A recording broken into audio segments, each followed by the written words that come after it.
대한민국에서 아이가 사라지고 있습니다. 이대로라면 우리는 인구 절벽의 충격을 피할 수 없을 겁니다.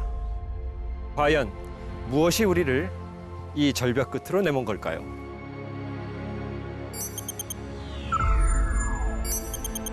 끝을 알 수 없는 출산율의 추락. 청년들은 왜 이렇게 아이를 낳지 않게 된 걸까요? 혹시 아이를 낳고 싶어도 낳지 못하는 건 아닐까요? 출산에 관한 결정은 여러 요인이 복합적으로 작용합니다. 우리는 그중 저출산의 경제적 요인에 주목해 보기로 했습니다. 사람들은 말합니다. 출산을 주저하는 이유에 대해 과도한 비용이 걱정이라고 말이죠. 과연 대한민국에서 아이를 낳고 키우는데 비용은 얼마나 들까요?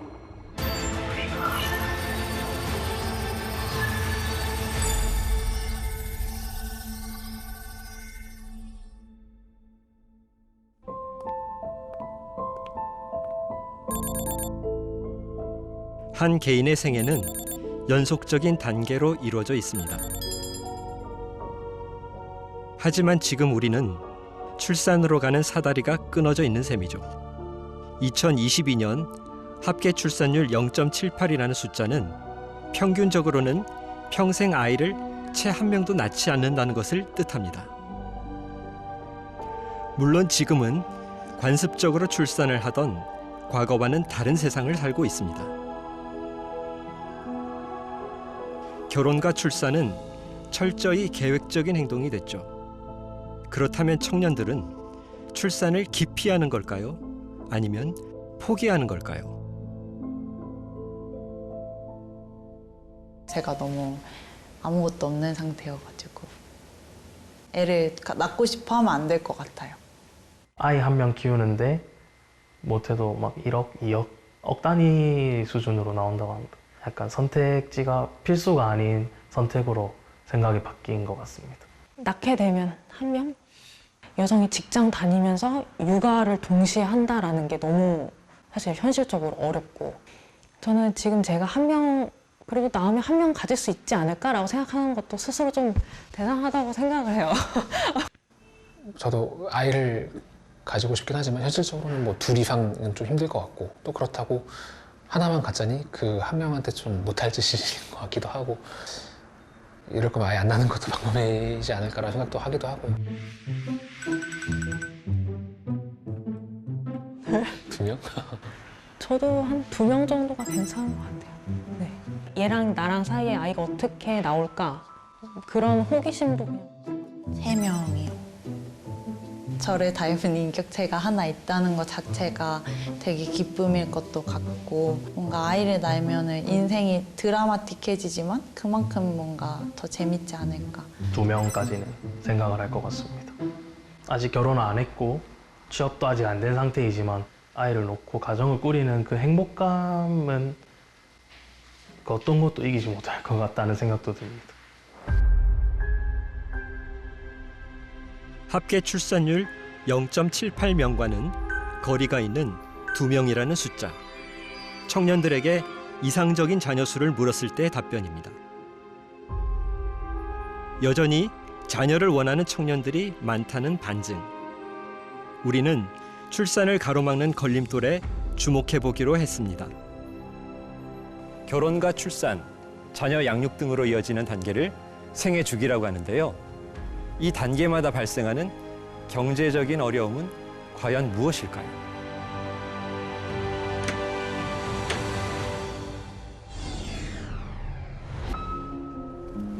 졸업해야죠. 치열한 입시 경쟁 뒤 대학만 가면 조금 편해질 줄 알았던 20대 청춘들. 하지만 현실은 녹록지 않습니다. 결혼할 수 있을까? 얼마 전 대학을 졸업한 민석 씨. 그에게도 어김없이 취준생이라는 이름이 뒤따랐죠. 제 친구들을 통해서 봤을 때 한 3년에서 4년 정도 걸리는 분도 있고 솔직히 주변에서 취업을 하고 일을 하고 있는 친구들도 있고 해서 지금도 좀 취업에 대한 스트레스를 받아가면서 좀 지내고 있습니다. 아르바이트와 취업 준비로 바쁜 나날들. 가정을 이루고픈 꿈은 뒷전이 됐습니다. 결혼 자체에 대한 그 막막함 때문에 출산에 대해서는 아직 그렇게 깊게 생각을 안 해봤습니다.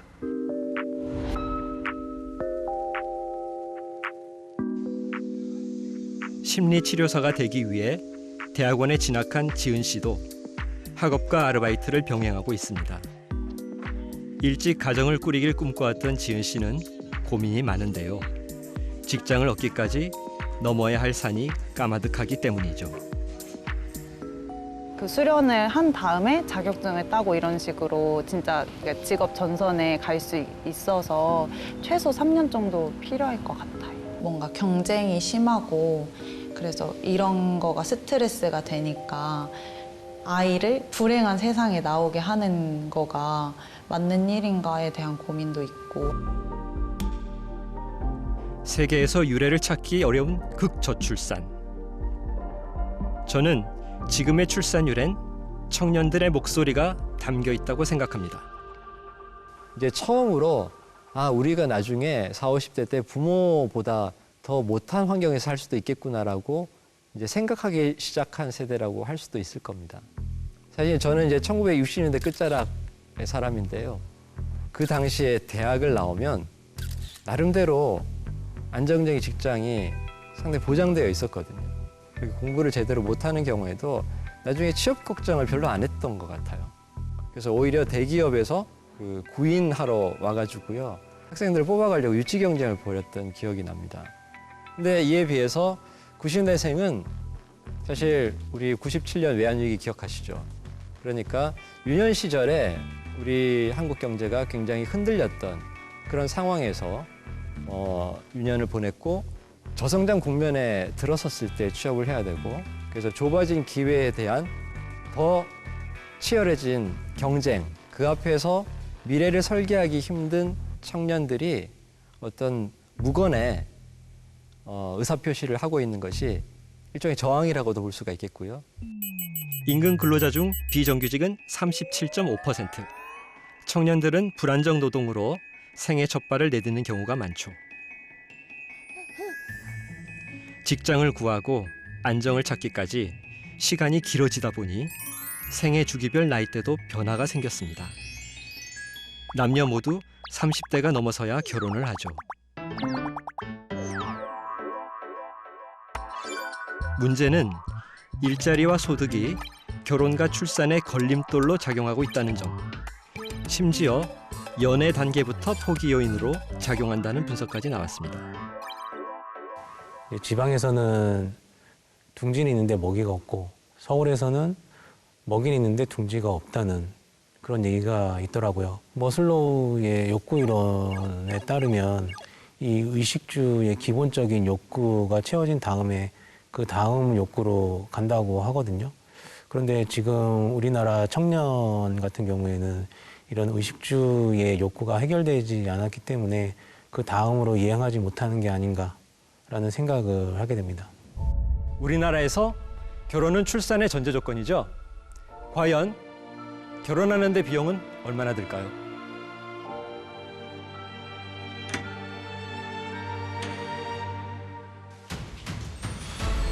예비 신부를 보고 입을 다물지 못하는 태환 씨.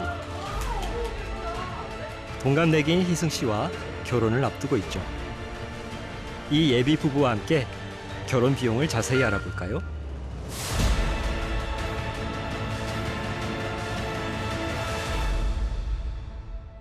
여느 청년들처럼 취업을 하고 안정을 찾기까지 쉽지 않은 관문을 지나온 두 사람. 32이라는 적지 않은 나이가 돼서야 결혼을 생각할 여유를 갖게 됐죠. 하지만 막상 결혼을 앞두고 웃을 수만은 없는 현실. 부쩍 오른 물가에 예상했던 결혼 비용을 훨씬 웃돕니다. 3,500에서 3,000원 정도면 사실 할 수 있을 줄 알았어요. 근데 전혀 안 되더라고요. 요즘 물가랑. 진짜 아까 4, 5천 든다는 게 저는 맞는 말이라고 생각하는데 솔직히 많이 든다고 생각해요. 그게 과하게 많이. 뭐 남자 기준으로는 빠르면 뭐 27, 좀 늦어지면 28, 29쯤 이제 취업을 하게 되잖아요. 결혼을 올리는 나이가 뭐 보통 뭐 32, 33에 하고 싶어도 정말 모은 돈이 없어요, 정말로. 맞아. 뭐 1년에 뭐 1,000만 원씩 모은다고 생각을 해도 5년 모아봤자 5천이에요. 그럼 5천이면은 뭐 결혼식에 들어가는 비용 외로는 뭐 정말 아무것도 못할 수준으로 지금 다 날아가는, 그냥 한순간에 다 이렇게 날아가는 상황이 되다 보니까. 신혼집을 알아보기 위해 나선 예비 부부. 수도권에서 신혼집을 찾고 있죠. 작년부터 집을 알아봤던 두 사람. 걱정이 이만저만이 아니었습니다.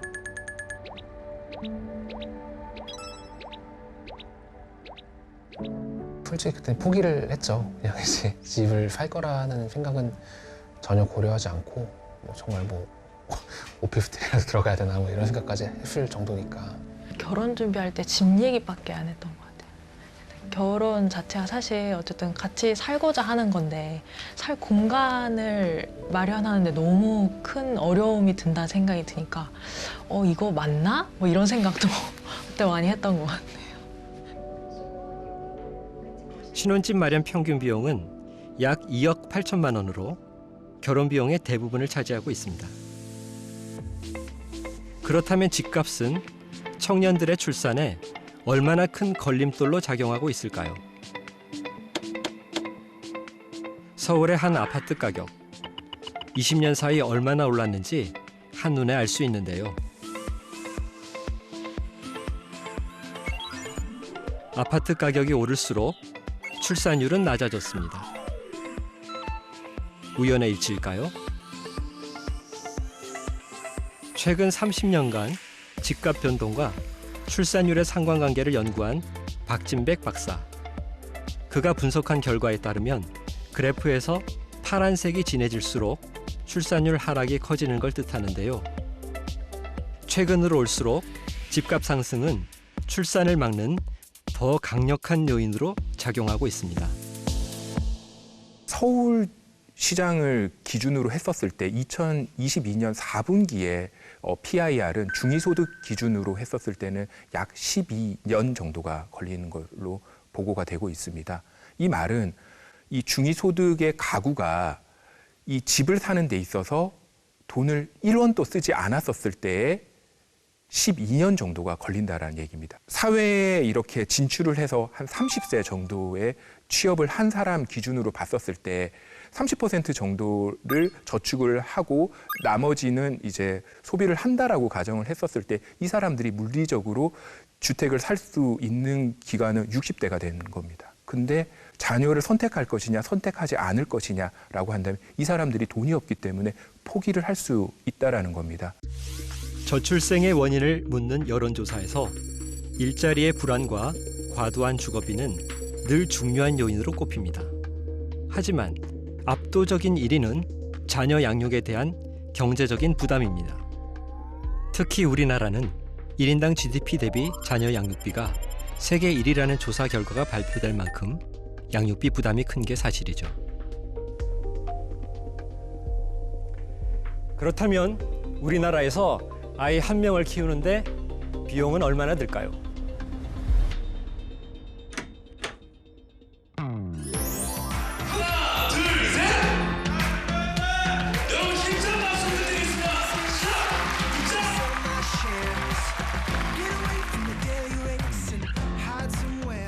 육 6년의 긴 연애 끝에 결혼식장에 선 두 사람, 아연 씨와 성배 씨입니다.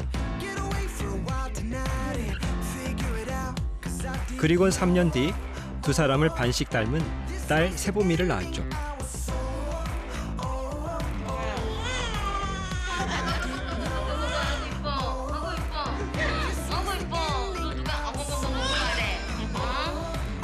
아직도 그날의 감격을 잊을 수 없습니다. 뭐지, 세 번을 낳고 이제 아기를 안았을 때 좀 많은 감정이 들거든요. 근데 그런 감정을 엄마도 똑같이 느꼈을까? 약간 이렇게 좀 그런 생각이 들고, 엄마가 저를 낳았을 때가 저보다 훨씬 더 어릴 때 낳으셨잖아요. 근데 그렇게 어렸는데 뭘 안다고 이거를 이렇게 힘들게 저를 키웠을까? 약간 이런 생각이 들어서 좀 찡하기도 하고 그랬어요. 세봄이가 찾아와준 순간부터 출산까지의 비용을 계산해봤다는 아연 씨. 출산과 산후조리의 비용이 생각보다 엄청 커서 좀 사실 많이 놀랐고, 근데 제가 되게 적게 낸 편이더라고요. 그래서 사람들이 어떻게 이 금액을 내고 출산과 산후조리를 하는지 사실 좀 신기했어요. 다들 정말 많은 비용을 들이는구나라고 생각을 하게 됐고. 귀여운 뚜루루뚜루 받았어 뚜루루뚜루. 이걸로 어떻게? 아이의 재롱 앞에서 하루의 피로를 잊는 두 사람. 세봄이는 어느덧 18개월까지 자랐습니다.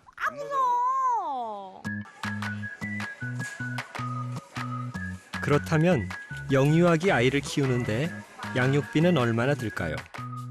장보는 현장에 동행해 봤습니다. 특히나 채소 같은 거는 이제 무농약인지 이런 친환경 채소인지를 좀 중점적으로 보고 구매를 하고 있어요. 사실 제가 먹는 거면 그렇게 크게 상관이 없는데 아무래도 아기가 먹는 거다 보니 좀 그런 농약 같은 게 들어가면 좋지 않을 거니까 그런 거 고려해서 구매하고 있습니다. 아이가 먹는 식재료만큼은 아끼기가 쉽지 않다는 아연 씨. 제가 보통 그 마트 갈 때 한 20만 원 정도 나왔었거든요. 근데 최근에는 똑같은 그런 품목을 사도 30만 원이 훌쩍 넘더라고요. 그것만 봐도 와, 물가가 진짜 많이 올랐구나, 이거를 좀 체감하고 있습니다. 아이가 자랄수록 늘어가는 식비. 대신 장난감이나 책은 중고 거래를 활용해 아끼고 있죠. 보육료는 얼마나 들까요? 국공립 어린이집에 다니다 보니 전액 지원받고 있습니다.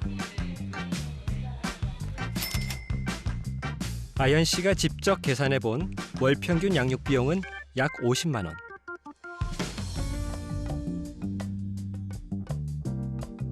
좀 더 객관적인 통계를 살펴볼까요? 영유아 자녀를 한 명 이상 키우고 있는 가구의 월 평균 양육비는 127만 원에 달했습니다. 가장 큰 비중을 차지하는 건 교육비와 식비였습니다. 소득의 한 27%, 거의 30%에 해당하는 돈을 아이를 키우는 데 소비를 하고 있기 때문에 양육비용 부담이 있는 것은 분명하고요. 최근에 이제 영유아기에 대한 집중 투자, 특히 금전적 현금성 지원들이 크게 늘어나고 있는 상황이고요. 그러한 부분에 대해서 부모님들이 양육 부담 경감에 도움이 되느냐라는 질문에 대해서 굉장히 높은 지지도를 보입니다. 육아휴직 중인 두 아이의 엄마 김민지 씨. 우량아로 태어난 첫째는 어느덧 초등학생이 됐습니다. 작년에 둘째를 출산하면서 첫째 때보다 늘어난 정부 지원금을 체감했다는 민지 씨. 하지만 최근 첫째 아이 교육비가 크게 늘면서 양육비 부담은 더 커졌습니다. 사실 자녀 교육비를 쓰기 전에는 엄청 아끼면서 살았거든요. 이제 자녀 교육의 레벨로 들어가니까 그냥 아낄 수가 없더라고요. 왜냐하면 아이가 하고 싶어 하는데 돈을 아껴야 되니까 하면 안 돼라고 할 수가 없어서 이 부분은 좀 돈을 일단은 좀 쓰자라고 생각을 하고. 과연 초등학생 자녀 한 명의 한 달 교육비로 얼마를 쓰고 있을까요?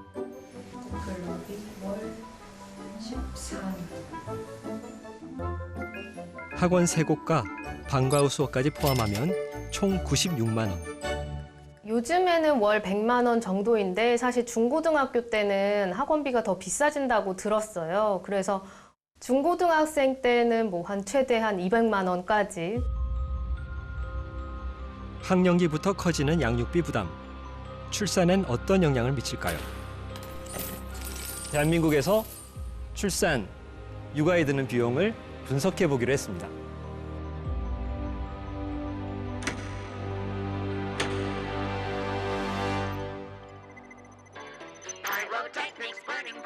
생애 주기별 비용을 계산하는 특별한 공간에 시빈을 초대했습니다.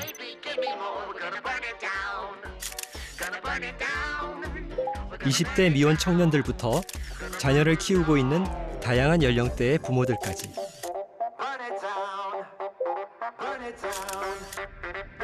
임신, 출산, 자녀 양육 비용을 함께 계산해 보기로 했습니다. 유일하게 아연 씨와 성배 씨는 부부가 함께 참가했습니다. 여기 이분은 한국에서 아이를 낳고 키우는 캐나다인 폴 서울입니다. 먼저 임신 출산 비용을 계산해 보죠. 병원과 산후조리원 가격은 전국 평균가를 기준으로 했습니다. 어디서 출산하시겠습니까? 단 참가자들이 좀 더 저렴하거나 좀 더 비싼 곳을 선택할 경우 비용 차이가 날 수 있게 설계했죠. 산후조리, 어디서 하실 계획인가요? 임신부터 출산까지 비용 계산이 완료됐습니다. 프로젝트 참가자들과 함께 계산해 본 결과는 어땠을까요? 임신, 출산 비용으로 최소 700만 원에서 최대 3,400만 원까지 다양한 응답이 나왔습니다. 네, 저는 작년에 둘째를 출산해서 실제와 비슷하게 나왔고요. 다른 비용은 최대한 아껴 썼는데 다만 이제 산후조리원이나 산후 마사지 같은 경우에는 저 자신을 위한 투자다, 힐링이다 이렇게 생각을 해서 그 비용은 아끼지 않아서 그래서 1,200만 원대가 나왔습니다. 저도 작년에 출산을 경험했는데 실제 지금 뭐 첫 만남 지원금 200만 원에 뭐 출산 지원금 지자체별로 주는 것들이 있는데요. 그렇게 따졌을 때 실질적으로 저희가 일시불로 출산을 할 때 든 비용은 100만 원이 채 되지 않고요. 근데 신기한 게 예를 들면 요즘 아기 태어나면 정부한테서 아마 200만 원 돈 받아요. 맞아요. 근데 조리원 값이 얼마요? 200만 원? 신기하네.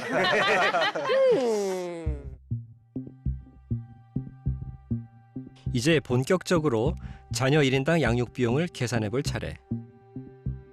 우리는 육아정책연구소와 보건사회연구원의 기초자료를 토대로 제작한 분석 프로그램을 통해 양육비를 예측해 보기로 했습니다. 영유아기 유치원, 어떻게 선택하시겠습니까? 영유아기 사교육을 시키시겠습니까? 사교육비 항목은 참가자들이 선택하고 생활비는 소득에 따른 조사 자료를 합산해 보기로 했죠. 고등학생 자녀의 사교육을 시키시겠습니까? 복수 선택이 가능합니다. 자녀 양육 비용 계산이 완료됐습니다.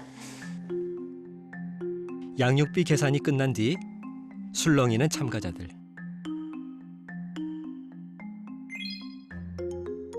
자녀 한 명을 양육하는데 1억 원대에서 6억 원대까지 다양한 계산 결과가 나왔습니다.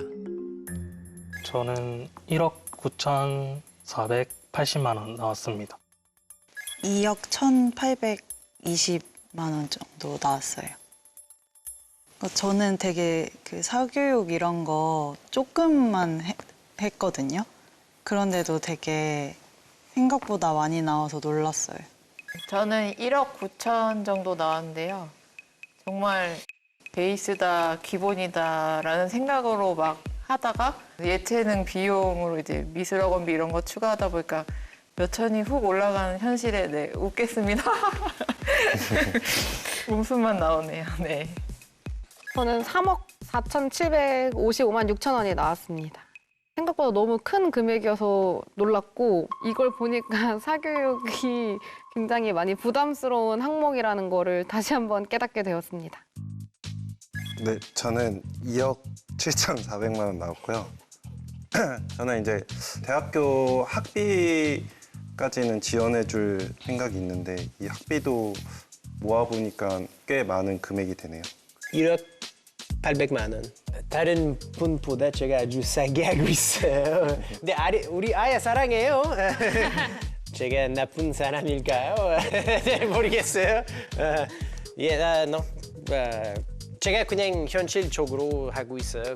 근데 이렇게 하면 아마 아이 2명, 3명까지 낳을 수 있어요. 6억 7,407만 6천 원 나왔어요. 이 정도 나올 줄 알았어요. 학군지에서 사교육을 시키고 있고 또 열심히 시키는 입장으로서는 이 정도 충분히 나옵니다. 소득이 좀 그래도 평균보다는 많이 벌지만 굉장히 힘들게 살고 있습니다.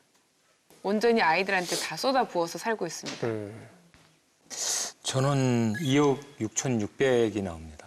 저 젊은이들이 돼서 이 금액을 감내하라 그러면 전 절대적으로 거부하겠습니다. 그래서 지금 젊은 사람들이 왜 출산을 안 하는 이유를 이 생일 주기 비용을 계산하면서 절실히 느꼈어요. 그래서 중앙값에 해당하는 참가자의 양육비를 자세히 한번 살펴볼까요? 사교육비 부담이 큰 초중고 시기에 가장 많은 양육비를 쓰고 대학생 자녀에게도 5천만 원 이상을 지원하는 것으로 분석됐습니다. 그렇다면 부담이 되는 항목을 줄일 의향은 없을까요? 자녀 양육비를 대학교 졸업 때까지 지원할 것이다. 동의하시는 분들은 원 안으로 이동 부탁드립니다. 10사람 중 7명이 원 안으로 이동합니다. 제가 부모님한테 받은 만큼은 해주고 싶은 마음이 있어서 저희 자녀에게도 그렇게 해주고 싶은 마음이 있고요. 학비가 너무 비싸고 뭐 학자금 대출이란 제도가 있지만 결국에 사회에 나왔을 때 그것 또한 또 부담이 많이 되는 그 친구들을 많이 봤거든요. 지원할 수 있는 능력이 되면 네, 당연히 대학 졸업할 때까지는 양육비를 지원할 생각입니다. 대규모 설문조사 결과를 한번 살펴보죠. 대학 졸업 때까지가 51.5%, 취업 때까지 지원하겠다는 응답도 24%가 넘었습니다. 그런데 참가자 중 뜻밖의 선택을 한 사람이 눈에 띕니다. 안녕하세요 여러분. 한국에서 살고 있는 폴소라고 합니다. 반갑습니다. 제가 지금 한국 나이로 40살이고 하고 코미디언 활동하고 있어요. 하고 유나 아빠 됐어요. 2개월 전에. 캐나다에 있었을 때 제가 CPA 회계사 전문가였어요. 근데 거의 5년 반, 6년 전에 한국에 왔고 그래도 이제는 뭐 코미디언 활동 해보고 있어요. So, that's it. 한국 결혼 문화 잘 알아? 네. 어디 한번 보지. 형사람들이 어디서 결혼해? 호텔? 비싼 웨딩홀. 결혼 행사 시간. 안정적인 직장을 뒤로 하고 코미디언의 꿈을 이루기 위해 도전 중인 폴. 한국인 아내 세희 씨를 만나 결혼식을 생략한 채 혼인신고만으로 달라는 가정을 꾸렸죠. 그리고 얼마 전 아빠가 됐습니다. 유나? 맞벌이 부부다 보니 육아는 주로 프리랜서인 아빠가 담당하죠. 날 때려 어떡해. 유나. 크리에이터 활동도 멈춘 채 육아에 전념한 지 2달이 흘렀습니다. 한국을 좋아해서 이름도 폴 서울로 지었지만 사고방식은 캐나다인 그 자체. 그런 그가 아이를 대학 졸업 때까지 지원하겠다고 답한 이유가 궁금합니다. 기본적으로 캐나다 문화에서 우리가 예를 들면 어떤 부모님 성인 되면 20살이면 이제는 너는 성인이니까 그냥 혼자 다 해. 그래서 제가 대학교 혼자 근데 대학교 값이가 캐나다에서 쌌어요. 아직도 그래요. 최근에 확인했을 때 다 같이 1년 안에 아마 300만 원이에요. 한국은 잘 모르겠어요. 한국은 진짜 비싸면 아마 부모님 지원해야 돼요. 아니면 큰 빚으로 평생 시작하면 조금 힘들어요. 그래서 아마 한국에서 어쩔 수 없어요. 이번엔 양육비 중 가장 부담이 큰 사교육비에 관한 의견을 들어볼까요? 나는 자녀에게 사교육을 시키지 않을 것이다. 동의하시는 분들은 원 안으로 이동 부탁드립니다. 의외로 사교육을 시키지 않겠다는 이들이 4명이나 됩니다. 대부분이 부모 불안 해소 비용이라고 생각을 합니다. 기본적으로 제가 사교육은 시켰으면 좋겠다고 생각해요. 왜냐하면 뭐 10시까지 공부하면 평생 없어요. 애들이 조금 애들 경험 필요한다고 생각해요. 운동이나 이런 것들은 많이 경험하게 해주고 싶지만 뭔가 학업과 관련된 사교육은 시키고 싶은 생각이 별로 없습니다. 사교육을 시킬 거라는 쪽의 의견도 들어봐야겠죠. 네, 저는 남편이 왜 저 앞에 서 있는지 좀 이해가 안 되는데요. 저희의 상황은 맞벌이 부부입니다. 그래서 어쩔 수 없이 강제적으로 사교육을 시켜야 하는 입장입니다. 초등학교 1학년에 입학을 하게 되면은 저희가 퇴근 시간대까지 그 아기 혼자 남아있는 시간이 굉장히 깁니다. 그러한 시간들을 좀 사교육으로 채워야 된다고 생각하고 있고 저도 어릴 때는 학원을 그렇게 맹렬하게 보내지 않을 거야. 사교육에 막 미쳐있지 않을 거야. 근데 막상 키우고 나면 아이들이 커가면 아이들이 원해서 보내달라고 하고 환경이 분위기가 그래서 갈 수밖에 없어요. 상황상 어쩔 수 없이 학원에 보낼 거라는 입장이 대부분. 요즘은 자녀가 한두 명이다 보니 고액 사교육을 시킬 거라는 이들도 적지 않았습니다. 근처 이웃 중에서는 영어 유치원을 보낸다거나 좀 고급스러운 사립 유치원을 보내거나 하기 때문에 그런 것들에 대해서는 지금부터도 고민이 되고 있는 상황입니다. 그러니까 집에서 엄마표로 영어를 어릴 때부터 계속 해줬거든요. 이제 6살 말쯤에 아이가 먼저 엄마 친구들은 영어학원 가는데 왜 나는 영어학원 안 가? 라면서 가고 싶다고 이야기를 하더라고요. 둘째 임신을 하면서 제가 몸이 너무 힘들어서 직접 봐주기가 좀 힘들다 보니 그래서 영어 유치원에 이제 1년을 다니게 됐고요. 지금 국어, 영어는 집에서 좀 하고 있고요. 수학 다니고 있고. 한 아이당 선생님까지 합치니까 평균적으로 250에서 300 정도. 어쨌든 학원 시스템이 잘 된 대치로 보내고 있는 거거든요. 근데 최종골인 대학 입시라는 걸 치르려면 그렇게 학군지에서 공부하는 게 맞는 거니까.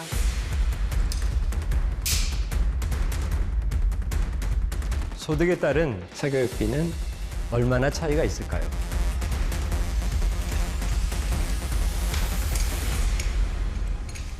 소득 상위 20% 가구는 하위 20%에 비해 8배나 많은 사교육비를 지출합니다. 문제는 대학 입시 경쟁이 과열되면서 불안해진 중산층까지 사교육비 지출을 크게 늘리고 있다는 사실이죠. 자녀 한 명에게 드는 초, 중고 사교육비 총액을 추산해 본 결과는 놀라웠습니다. 무려 5,900만 원을 사교육비로 쓰고 있는 겁니다. 아이에게 굉장한 투자를 하지 않으면 안 된다. 남들 하는 만큼은 해야 된다라고 하는데 저희가 비교 대상으로 삼는 남들이 굉장히 상향 비교 때문에 높게 설정이 되어 있어요. 뭐 양육이라고 하면은 당연히 시간과 돈, 노력이 필요한 일이죠. 그런데 한국 사회에서는 이게 너무 부담스러운 일이 돼버렸다는 것입니다. 그렇다면 청년들이 출산을 포기하는 이유가 단지 과도한 양육비만의 문제일까요? 이쯤에서 떠오르는 한 저명한 경제학자가 있습니다. 모든 선택은 효용과 비용 계산에 따른 결과라고 봤던 게리 베커. 자녀가 주는 기쁨인 효용이 비용보다 클 때 출산이 이루어진다고 봤는데요.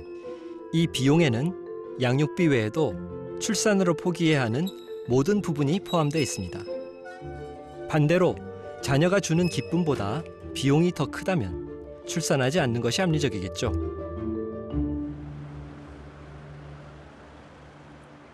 어둠이 채 가시지 않은 새벽. 잠든 아이 몰래 방을 빠져나간 아연 씨. 이제 집에서 6시에 나가야 되거든요. 그래서 지금 출근 준비를 하고 있습니다. 육아휴직을 마치고 복직한 그녀. 아이와 인사 한번 나누지 못한 채 집을 나섭니다.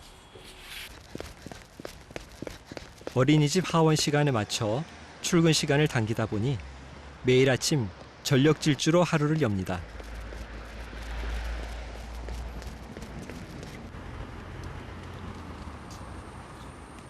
간신히 버스는 놓치지 않았지만 밀려드는 피로는 어쩔 수 없나 봅니다. 아연 씨는 그나마도 시차 출근제가 가능해 운이 좋은 편이라고 믿고 있죠.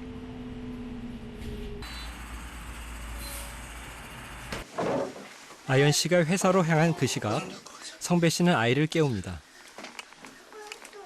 하원을 아내가 맡는 대신 등원 준비는 성배 씨 담당이죠. 정신 없어요. 저도 비슷하게 일어나자마자 아기 깨우고 준비하느라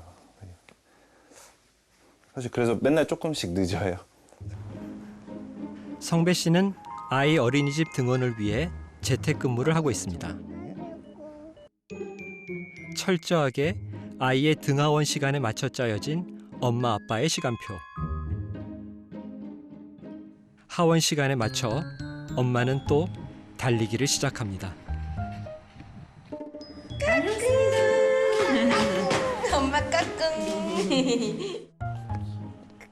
오후 4시가 넘어서야 처음 서로의 얼굴을 마주하는 아이와 엄마.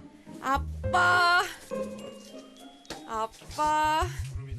가족 상봉도 잠시. 아빠는 다시 일을 시작하고 아이와 함께하는 바통은 엄마에게 넘겨집니다. 한 공간에 있어도 각자의 시간을 보내는 가족들. 하루 중 온 가족이 함께할 수 있는 시간은 많지 않습니다. 이게 뭐지?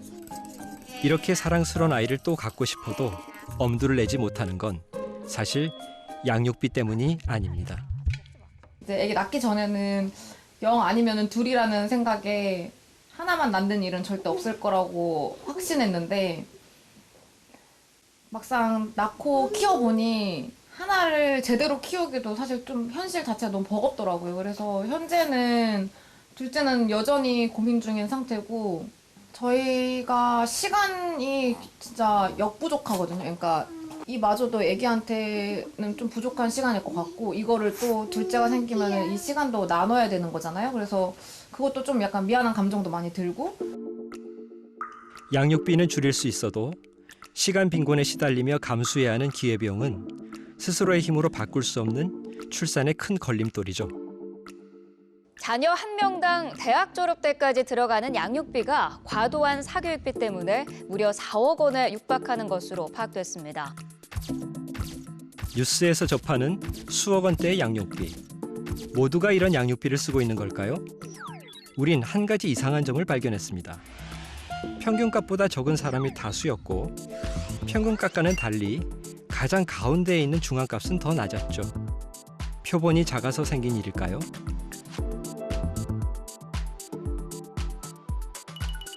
(4천) 가구를 대상으로 한 월평균 양육비를 분석해본 결과 역시 평균값에 비해 중앙값이 낮아지는 걸 확인할 수 있었습니다. 그래서 지금 발표되고 있는 것들은 대부분 하나의 요약 통계를 주기 위해서 이제 양육비의 평균을 발표를 하게 되는데요. 평균의 함정도 있다고 생각이 듭니다. 근데 우리나라 소득 불평등도를 보게 되면 많은 저소득층이 있고 그리고 고소득층의 소득이 아주 높은 그런 구조입니다. 그래서 보통 사람들이 어떤 수준인가를 보여주는 그 중앙값보다 평균값이 훨씬 높게 되죠. 결국 수억 원대의 평균 양육비는 부풀려진 금액이지만 출산에 대한 자신감을 잃게 하는 가장 강력한 요인으로 작용하고 있는 셈이죠.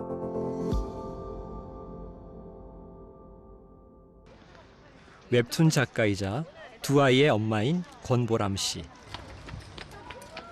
프로젝트 참가자 중 양육비를 가장 적게 쓸 거라고 답한 한 사람이죠. 엄마를 향해 달려오는 현성이와 함께 하교 후 들르는 곳은 학원이 아닌 집 근처 공터. 한창 낙엽 던지기 놀이에 빠져 있습니다. 하지만 이런 날이 오리라고는 상상하지 못했던 때가 있었죠. 욜로족이어서 네. 처음에 이제 20대 때 철이 없을 때 생각으로는 조금 애들 낳는 거는 생각이 별로 없었어요. 그랬는데 한 명을 딱 낳고 나니까 한 명만 키우는 건 아니다. 무조건 애를 낳았으면 둘은 키워야 된다라는 그런 또 관념이 있어서 네, 두 자녀를 낳았습니다. 보람 씨는 육아의 힘겨움과 행복을 동시에 그려낸 웹툰으로 큰 공감을 얻고 있죠. 이게 엄마들, 학부모들이고 엄마들이 발끝을 계속 이렇게 들더라고요. 여기 오나 미어캣이 돼 있는 거예요. 내 애만 눈에 보이는 거죠. 다른 친구들 안 보이고 눈에서 하트 발사되면서 아이를 키워보기 전엔 몰랐던 행복입니다. 퇴근 후 돌아온 아빠를 서로 안으려 쟁탈전을 벌이는 아이들.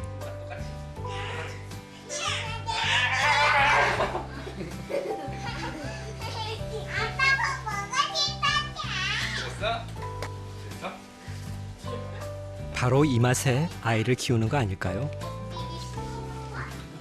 자영업을 하는 아빠는 밤 9시가 넘어서야 집에 돌아오고 엄마는 아이들을 재운 뒤 새벽까지 웹툰 작업을 하지만 아이들 때문에 오히려 힘을 얻습니다. 만약 누군가 두려움 때문에 아이 낳기를 포기한다면 꼭 해주고 싶은 말이 있다는 보람 씨. 너희 아기들 어때? 이러고 물어보면 나도 모르게 입꼬리가 올라가고 세상이 꽃밭이 되는 게 저는 그렇습니다. 네. 애를 낳을까 말까의 선택지라면 당연히 네. 다른 세상이 시작돼. 그런 말은 꼭 해주고 싶어요. 세상에 살면서 아이는 꼭 키워봐야 된다고. 효용과 비용 이론 기억하시죠? 우리는 프로젝트 참가자들에게 마지막 질문을 던졌습니다. 나는 아이로부터 얻는 효용감이 양육 비용보다 더 크다고 생각한다. 아이를 가지면서 또 삶이 많이 바뀌었어요. 이게 저한테도 되게 뭔가 삶이 뭐 바뀌고 제가 살아가는 원동력도 되고 또 애를 보면서 느끼는 저의 이제 감정도 되게 많아지고 정말 돈으로 환산할 수 없는 그런 소중한 행복이기 때문에 양육 비용보다는 절대 클 수가 없고 그리고 또 개인마다 이제 측정하는 그런 양육 비용이 다 다를 거기 때문에 양육 비용을 더 줄이면 되니까 그런 부분은 충분히 해결할 수 있는 문제라고 생각합니다. Kids are fun. 저희 아이가 요즘에 강낭콩을 키우는데요. 그걸 보면서 자라나는 게 너무 신기하다고 재밌어 하더라고요. 그래서 제가 이야기해줬습니다. 너가 요만한 콩알일 때 엄마 뱃속에서부터 자라서 낳고 자라나는 걸 보니 엄마는 너무 신기하고 행복하다라고요. 우선 저는 아이를 낳지 않고 싶다고 밝혔지만 그만큼 가치 있고 행복한 일임을 알아서 그거에 대한 책임감을 느꼈기 때문에 제가 지금 그런 고민을 하고 있는 거라고 생각하고 그런 아이와 함께하는 시간이나 그 배움의 가치가 양육 비용보다 더 작다고 생각하지는 않습니다. 저 질문 자체가 조금 잘못됐다고 생각하는 게 저런 말이 나올 정도로 사회가 조금 아기가 주는 행복감이 어떻게 보면 당연한 거일 수도 있는데 저거를 저울질한다는 것 자체가 이렇게 해야 되나라는 생각이 들게끔 하는 질문인 것 같아서 원에 들어가지 않았습니다. 저희 세대는 어떤 효율성이나 효용성을 따지지 않고 애를 기른 적이 없어요. 그냥 낳았으니까 기르는 거고. 근데 기르면서 많은 그 후회도 하고 만족도 느끼지만 그래도 이 지구에 와서 자식을 한번 낳아서 키우는 것이 괜찮지 않을까 하는 생각이 드는 거 보면 자식을 잘 낳아서 키운 것 같습니다. 프로젝트를 마치며 모두가 떠올린 생각은 비슷했습니다. 눈에 보이는 비용 뒤에 가려진 평범한 행복을 두려움 때문에 미리 포기하고 있는 건 아닐까요? 아이를 낳으면 돈이 얼마나 들 거야. 그다음에 내 시간은 얼마나 줄어들 거야. 주로 비용적인 측면에서 두려워하는 것이고 그건 숫자로 환산되는 것이죠. 그러나 아이를 낳아서 엄마 아빠 말을 하고 그리고 아이가 성장해가는 과정을 보는 모습. 근데 이런 것들은 숫자화되기 어렵고 상당히 질적이고 무형의 것이에요. 그러면서 저는 간과되기 쉽다고 생각합니다. 저는 지금 청년들, 특히 고부담, 고강도 양육 문화 때문에 겁을 내거나 힘들어하는 청년들에게 이야기해주고 싶은 것은 충분히 좋은 부모가 될 수 있는 자질을 이미 가지고 있다는 거예요. 그래서 저는 청년들이 조금 만약에 용기를 내고 낙관적인 전망을 하면서 같이 좀 목소리를 내줬으면 좋겠다 이런 생각을 합니다. 불안정한 일자리와 높은 집값, 그리고 경쟁적인 사교육비. 출산으로 가는 끊어진 사다리를 잇기 위해선 한 가지 해법으로 불가능할지 모릅니다.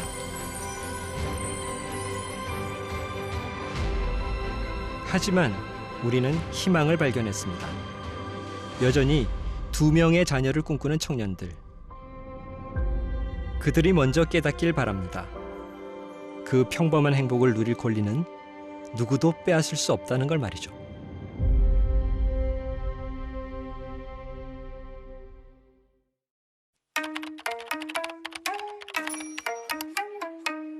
(2030) 세대가 이 저출생이라는 걸 통해서 사회에 어마어마한 신호를 지금 보내고 있는 거예요.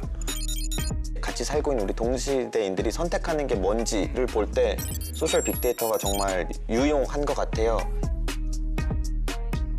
아이를 생각하는 건 조금 성급하지 않나.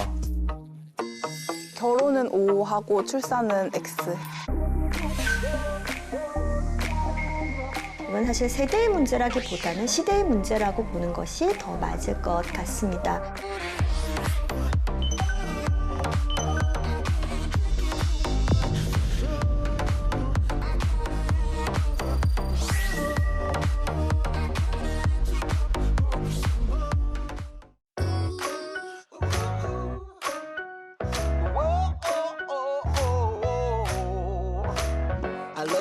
With you that I can't get enough. The future is bright like something I can never dream of. I'm thinking you and I should just get away.